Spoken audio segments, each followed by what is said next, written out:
रात के तीसरे पहर वो तीनों उस मोहल्ले के बाहर खड़े नसीब के मुंतजिर थे, जिसके एक मकान में महावीर प्रसाद आने वाली कयामत से बेखबर शराब के नशे में मदहोश गहरी नींद के मजे लूट रहा था। उन्हें उस बड़ के दरख्त के नीचे खड़े अभी बमुश्किल चंद मिनट ही गुजरे थे जब एक मकान की दीवार से चिपका एक साया उनकी समत बढ़ता दिखाई दिया।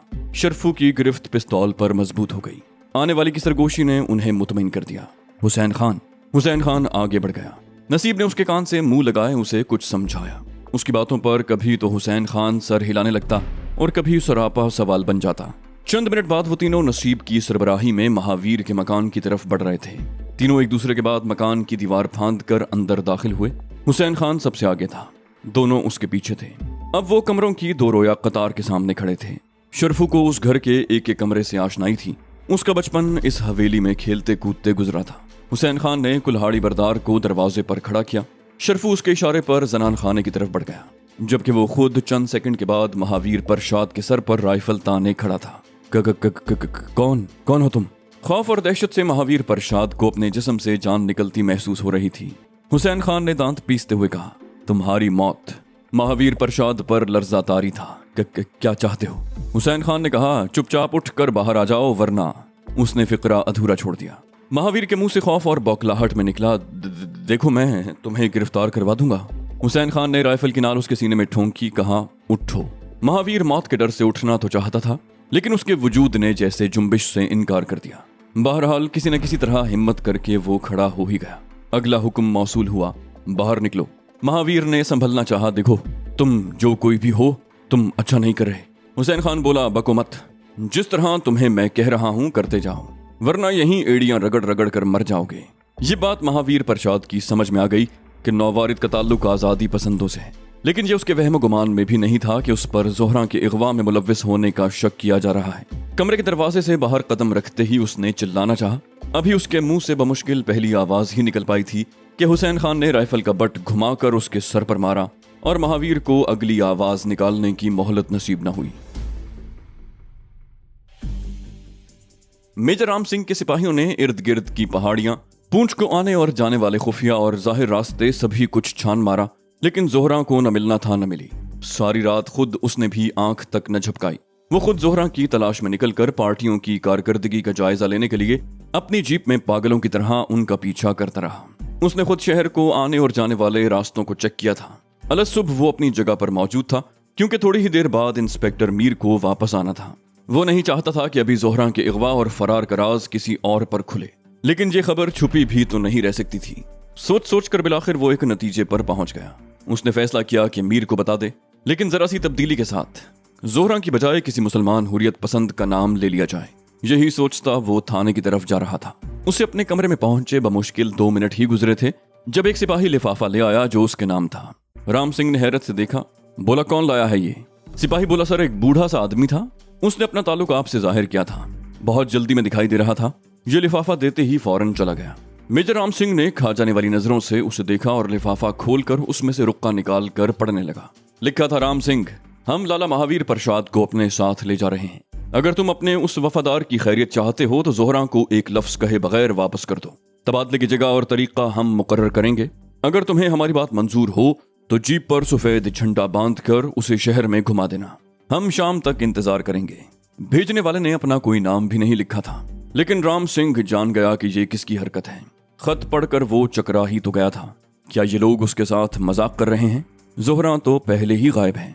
मेजर राम सिंह सोच रहा था कि अगर जोहरा हुर्रियत पसंदों के कब्जे में है तो ये कौन लोग हैं, और अगर ये खत हुर्रियत पसंदों की तरफ से आया है तो जोहरा को इगवा किसने किया या करवाया। उस लम्हे उसे कोई ढंग की बात नहीं सूझ रही थी। उसने झुंझलाने या अपने सिपाहियों को लताड़ने की बजाय ठंडे दिलो दिमाग से मामले के तमाम पहलुओं का जायजा लेना शुरू कर दिया। नींद उसकी आंखों से काफी दूर थी।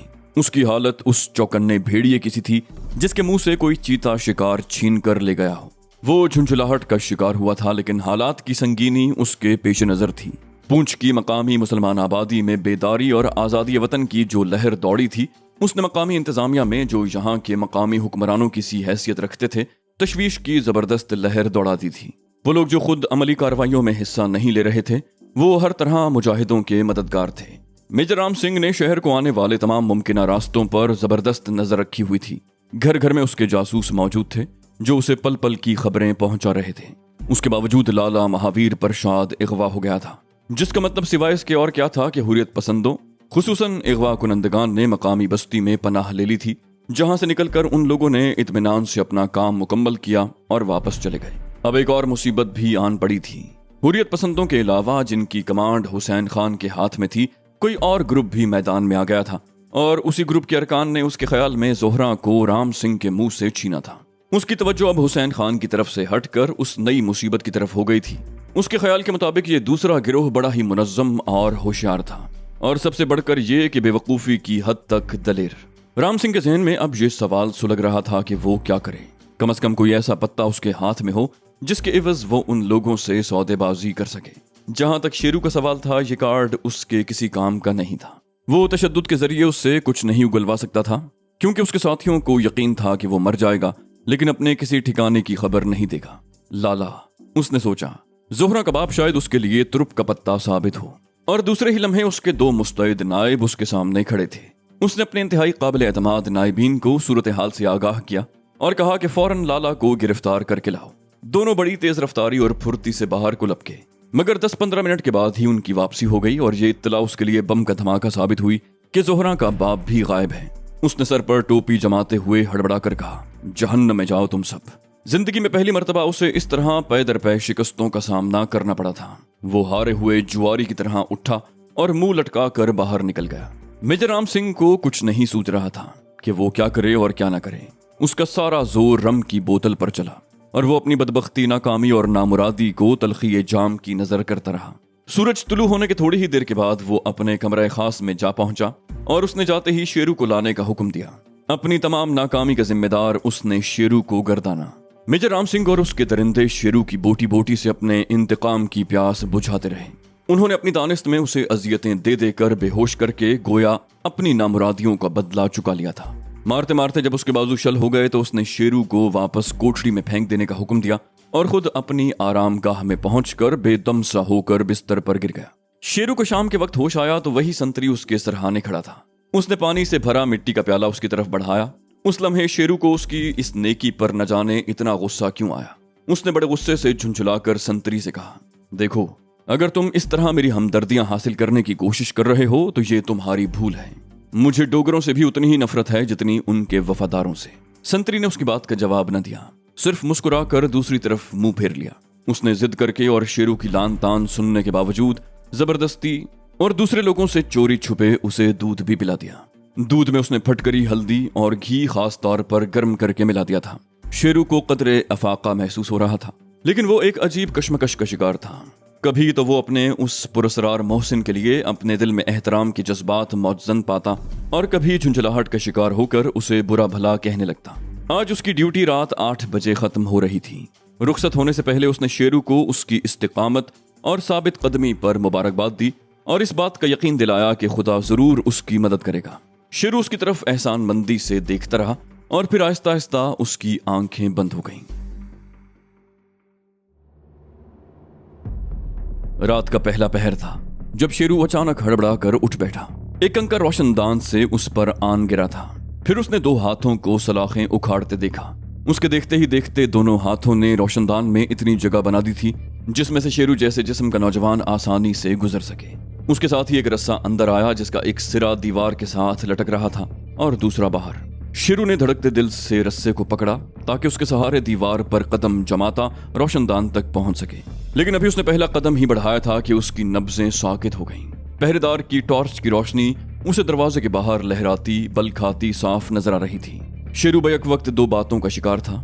उसकी समझ में नहीं आ रहा था कि बाहर वालों को इस बात की इत्तला कैसे दे कि वो रस्सी बाहर खींच लें, और दूसरी तरफ वो पहरेदार के वहां पहुंचने से पहले बाहर कूद जाना चाहता था। अजीब मखमसे में फंस गया था। पहरेदार की टॉर्च की रोशनी उसके सामने वाली दीवार पर लरज रही थी, फिर यकबयक रोशनी गायब हो गई। शेरू ने इत्मीनान का सांस लिया क्योंकि अब पहरेदार के कदमों की आवाज भी दूर ही हटती जा रही थी। उसकी हथेलियां पसीने से भीग रही थीं। उसने अपने जिस्म पर लिपटे चीथड़ों से दोनों हाथ पूंछे और रस्सी की तरफ लपका। उसकी जिस्मानी हालत कतई इस काबिल नहीं रह गई थी कि वो रस्सी के सहारे दीवार में बने रोशनदान तक पहुंच सके, लेकिन उस लम्हे न जाने कहां से इतनी तवानाई उसमें ऊद कर आई कि उसने दोनों हाथों से बड़ी मजबूती के साथ रस्सी को थामा और दीवार पर पांव टेकता रोशनदान की तरफ लपका। और अभी वो बमुश्किल 2-3 फुट ही ऊपर पहुंचा था कि उसके हाथों की गिरफ्त ढीली पड़ने लगी। उसे अपनी कमजोरी पर सख्त गुस्सा आ रहा था। ताहम रस्सी को हाथों से पकड़े उसने 2-3 लंबे लंबे सांस लिए और दोबारा हिम्मत करके ऊपर की समत सरकने लगा। रोशनदान के नजदीक अचानक एक हाथ दस्ते सिकंदरी की तरह नमूदार हुआ और किसी ने अंदर झुकते हुए दूसरा हाथ भी मदद के लिए उसकी तरफ बढ़ा दिया। शेरू का दम फूलने लगा था। उस लम्हे उसने ताईद गैबी को अपनी खुशबख्ती जाना और किसी न किसी तरह अपने दोनों हाथ अंदर लपकते हाथों की मजबूत गिरफ्त में दे दिए, जिन्होंने उसे ऊपर खींचना शुरू कर दिया। दीवार से रगड़ खाता वो अब रोशनदान तक पहुंच गया था, जिसकी कुछ सलाखें उसकी मदद को आने वाले ने निकाल कर उसके बाहर निकलने का रास्ता बना दिया था। दूसरे ही लम्हे वो रोशनदान से धड़ बाहर निकाले सूरत हाल का जायजा ले रहा था। रस्सी अंदर फेंकने वालों ने रोशनदान के ऊपरी हिस्से में दीवार के दोनों अतराफ लगी लोहे की मजबूत सलाखों से एक और रस्सी बांधकर उतरने के लिए भी आसानी पैदा कर दी थी। शेरू को तवक्को थी कि बाहर कम से कम उसके 4-5 साथी उसके इस्तकबाल को जरूर मौजूद होंगे, लेकिन ये देखकर वो हैरान रह गया कि वहां सिर्फ एक नकाबपोश मौजूद था, जिसने उसके पांव जमीन से लगते ही उसका बाजू पकड़कर उसे एक तरफ खींचना शुरू कर दिया। शेरू की समझ में न आया कि उसके अहकाम की तामील करे या न करे। एक बात तो साफ जाहिर थी कि इसी शख्स ने उसे कैद से रिहाई दिलाई थी, लेकिन उसका रवैया बड़ा पुरस्कार लग रहा था। शेरू एक तरह से उसके साथ घिसट ही रहा था। रास्ते में जब उसने एक मर्तबा उसका नाम जानना चाहा तो नौवारिद ने होंठों पर उंगली रखकर उसे खामोश रहने का इशारा किया। अब वो लोग थाने से करीबन आध मील दूर पहुंच चुके थे। नौवारिद ने पहली मर्तबा जबान खोली, फिलहाल खामोशी से मेरे साथ चले आओ। शेरू चौंका। उसे यूं लगा जैसे इससे पहले भी उसने कहीं ये आवाज सुनी है, लेकिन कहां, उसे याद ना आ सका। उसने चलते चलते हाँपते हुए नौवारिद से पूछा, क्या तुम हुसैन खान के साथी हो? नकाबपोश ने उसकी तरफ देखने की जहमत गवारा न की। बोला, जल्द ही तुम्हें तमाम सवालात के जवाबात मिल जाएंगे।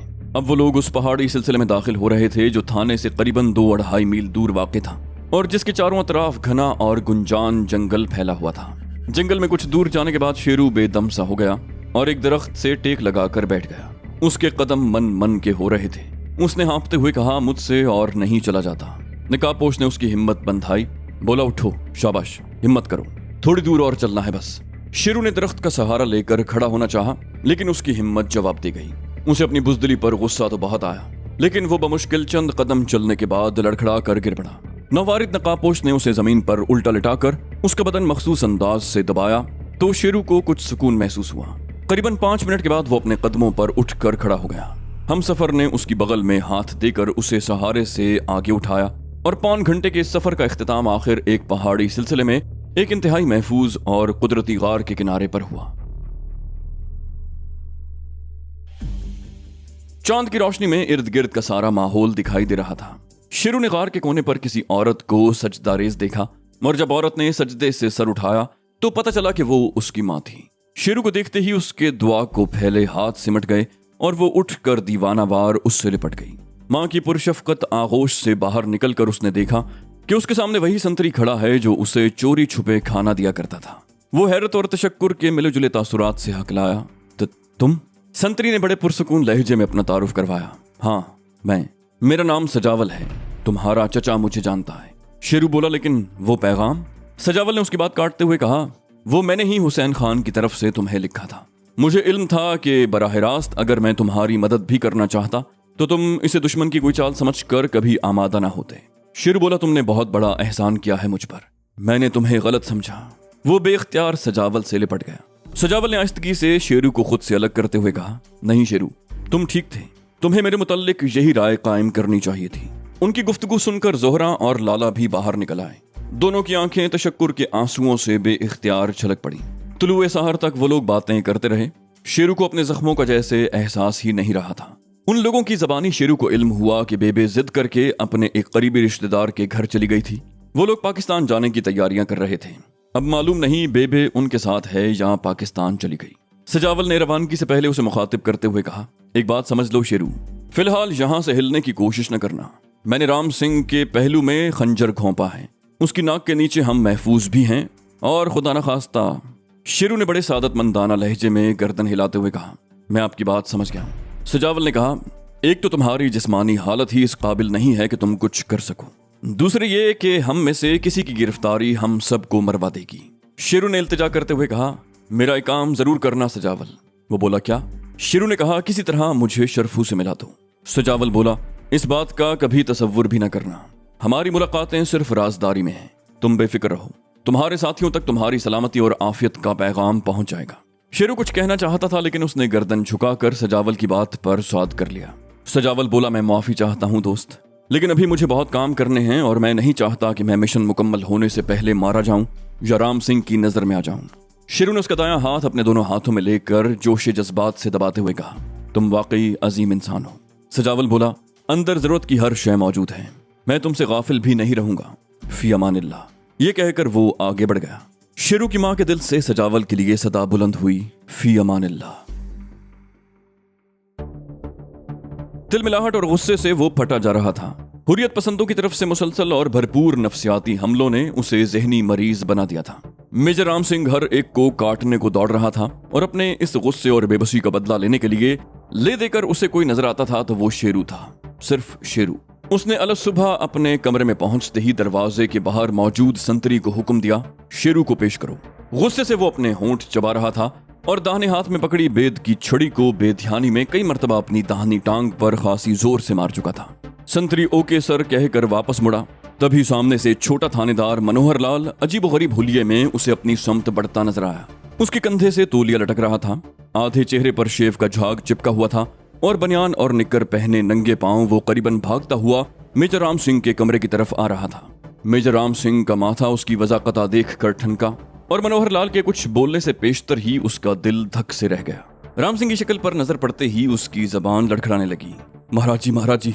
राम सिंह ने छड़ी पूरे जोर से अपने दाएं हाथ में पकड़े हुए बाएं हाथ पर मारी। बको, मनोहर लाल ने करीबन हाथ जोड़ते हुए कहा। वो शेरू भाग गया महाराज जी। राम सिंह ने पूरी कुव्वत से हाथ में पकड़ा बेद उसके जिस्म पर मारा। ओ बास्टर्ड। मनोहर लाल ने हैरत और गुस्से के मिले जुले जज्बात से उसकी तरफ देखा और इससे पहले कि उसे सूरत हाल की संगीनी का एहसास हो, मेजर राम सिंह ने उसे 2-3 बेद गुस्से में मुगल्लजात बकते हुए मजीद रसीद कर दिए। एहसास जिल्लत और गुस्से ने छोटे थानेदार मनोहर लाल को भी पागल कर दिया। वो गुस्से से चिल्लाता हुआ बाहर दौड़ा, पागल बाजी। राम सिंह ने पहले तो उसके पीछे दौड़ लगाई, लेकिन चंद कदम दौड़कर ही रुक गया। शायद उसे अपनी बेवकूफी का एहसास हो गया था और अब उसने शेरू की कोठरी का रुख किया। जब वो अपने पहरेदारों की मायत में शेरू की कोठरी के सामने पहुंचा तो रोशनदान के रास्ते लटकता हुआ रस्सा उसका मुंह चिढ़ा रहा था। कोठरी के बाहर से ताला लगा हुआ था और कोठरी के सामने इंस्पेक्टर मीर और उसके साथी हवन्नकों की तरह मुंह उठाए खड़े थे। उसने बड़ी मुश्किल से खुद पर काबू पा रखा था। खोलो इसे गधो। इंस्पेक्टर मीर के इशारे पर एक सिपाही आगे बढ़ा और उसने हाथ में पकड़े चाबियों के गुच्छे में से एक चाबी निकालकर कांपते हाथों से कोठरी का ताला खोला। सबसे पहले मेजर राम सिंह ही अंदर दाखिल हुआ। उसने फटी फटी आंखों से देखा कि रोशनदान की कुछ सलाखें निकली हुई थीं और उनमें इतना खला पैदा हो गया था कि एक आम तनोतोश का शख्स बाआसानी बाहर निकल सकता था। बजाय इसके कि मेजर राम सिंह गुस्से से पागल हो जाता, उसे आहिस्ता आहिस्ता अक्ल आने लगी। उस पर अब गुस्से की बजाय झुंझुलाहट और बेनाम सा खौफ तारी होने लगा था। उसने सोचा, ये लोग इतनी जल्दी इतने मुनज़्ज़म भी हो सकते हैं। वो मुर्दा दिल से सर झुकाए बाहर आ गया। वहां मौजूद सभी लोग हैरत से मेजर राम सिंह के इस अचानक बदलते हुए रवैये का जायजा ले रहे थे। मेजर राम सिंह इस मसले पर फिल वक्त किसी से गुफ्तगू नहीं करना चाहता था। जिंदगी में आज तक उसे यूं पै दर पै नाकामियों का मुंह कभी नहीं देखना पड़ा था। उसने आज तक किसी काम को मुकम्मल किए बगैर छोड़ा ही नहीं था। इसीलिए तो राज दरबार में उसे खास रुतबा हासिल था। लेकिन ये कमबख्त मुजाहिदीन आज़ादी, यही कुछ सोचता वो अपने दफ्तर में आ पहुंचा, जहां एक नई क़यामत उस पर टूट पड़ने की मुंतज़िर थी।